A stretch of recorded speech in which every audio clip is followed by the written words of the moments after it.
एक महत्त्वाची बातमी पाहूयात। पिंपळवडी अल्पवयीन मुलीवर अत्याचार प्रकरण पालकमंत्री सुनेत्रा पवारांनी कुटुंबियांची भेट घेतलेली आहे। सरकार कुटुंबियांच्या पाठीशी असल्याचं सुनेत्रा पवार यांचं म्हणणं आहे।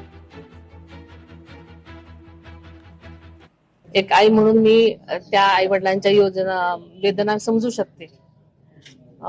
तरी सुद्धा या केसमध्ये तातडीनं चौकशीचे आदेश दिल्यामुळे आरोपीला लगेच अटक करण्यात आली आणि जी आपण सगळ्यांनी मागणी केलेली आहे की त्याला फास्ट ट्रॅक वरती ताबडतोब शिक्षा व्हावी आणि यासाठी मुख्यमंत्री महोदयांनी सुद्धा आदेश दिलेले आहेत। त्यामुळे लवकरात लवकर त्याची चौकशी होऊन त्याला नक्कीच फाशी होईल आणि त्यासाठी प्रशासन जी काय कारवाई आहे कायदेशीर ती करत आहेत। एक आई म्हणून मी त्या आई वडिलांच्या वेदना समजू शकते।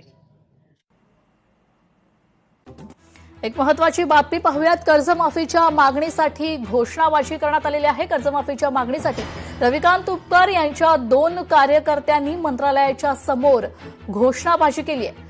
मंत्रालयामध्ये घुसण्याचा इशारा रविकांत तुपकर आणि त्यांच्या कार्यकर्त्यांनी दिला होता, मात्र घोषणांच्या अगोदरच पोलिसांनी त्यांना ताब्यात घेतलंय।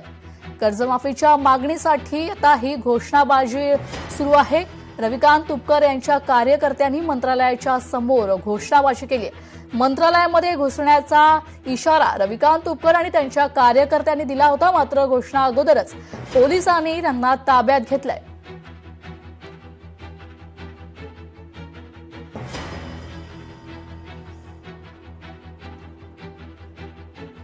रविकांत तुपकर यांच्या 2 कार्यकर्त्यांनी मंत्रालयाच्या समोर घोषणाबाजी केली। रविकांत तुपकर यांच्या नेतृत्वात आंदोलन सध्या सुरू आहे। शेतकऱ्यांच्या विविध मागण्यांसाठी आंदोलन करण्यात येते। कांदा प्रश्नी मार्गी लावण्यासाठी रविकांत तुपकर आणि यांच्या कार्यकर्त्यांचा आंदोलन सुरू आहे। तर कार्यकर्त्यांनी मंत्रालयाच्या समोर घोषणाबाजी केलेली आहे। मंत्रालयामध्ये घुसण्याचा इशारा देखील रविकांत तुपकर आणि त्यांच्या कार्यकर्त्यांनी दिला होता, मात्र घोषणांच्या अगोदरच पोलिसांनी त्यांना ताब्यात घेतलंय।